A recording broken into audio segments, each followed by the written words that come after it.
Assalomu alaykum aziz do'stlar, aziz yurtdoshlar. O'zlarimizning To'brakqal'a tumani Putney shahrimizda Progressda bossak tushunasizlar. Ismoilishan Progress. Yangi bozor tarafdan kirib kelasizlar. Demir yo'lga urilib o'ng'aylanmaysizlar. Chap aylanasizlar. To'yxonadan qiblaga o'tib, yana chapga yurishib 1 kilometr yurgandan keyin toza pasilkaliklar boshlanadi. Bilsangizlar, maktab bor. Maktabdan 500 metr yursizlar, bir de tok bor. Aziz do'stlar, bir de 4 sotik gömilgan yer o'rni sotiladi aziz do'stlar. Narxına keladigan bo'lsak 3,5 ming dollar deb o'tiribdi. Yana ustimda kelishadigan. Kimga qiziqarli bo'ladigan bo'lsa, telefon raqamini qo'yaman shu odamning. Bemalol qo'ng'iroq qilib so'dalashishingiz mumkin. Asosiy hujjat bor. Turar hujjati bor mana. Hozir sizlarga qiziqonlarni ko'rsatib o'taman.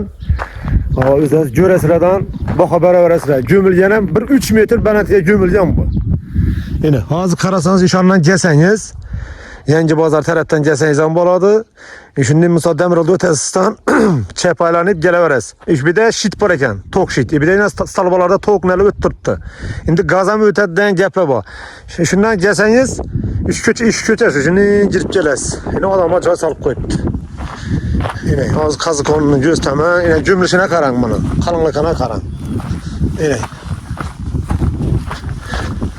Yine kazı konması. Gördünüz mü? Avanda yine bir kazı konması.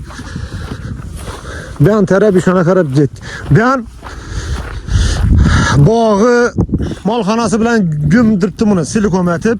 Mabada joya çeye gerek bolsa işte bağ tarafını kazdırasılardan alıp işleteverasılar. Özlerinize bağ şarat yaratasılar. Yine. Görüyorlarınız. Üç öreçe. Hedleri yine. Gördünüz mi? Xolasanız yana bir de malxana o'rnini zetasizlardan, endi bog'ini qazdırib, yandan bir joy solib yashayverasizlar. Yani odamlar joy solib fundament qo'ydi.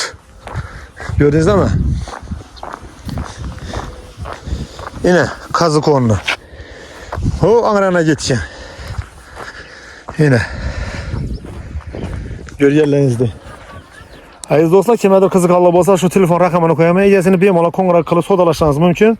Yana aytaman, o'zimizning To'brakqal'a fitnajimizda Progressda bu. Progressda shuningdek yana gömilib turibdi, 4 soatga joylashgan, hujjati bor. Narxi 3,5 ming dollar deb o'tibdi. Yana shunda kelishaverasizlar. Kimgadir shu reklama xizmati kerak bo'ladigan bo'lsa, shu rasmning tengida Telegram, WhatsApp, Imo, qo'l telefon yozib qo'yibman. Bemalol men bilan bog'lashishingiz mumkin. Chiroylatib, arzonlatib, kelishgan holatda reklama qilib beraman. Aziz do'stlar, sog' bo'ling, omon bo'ling. Hammaga Alloh omonat sizlar.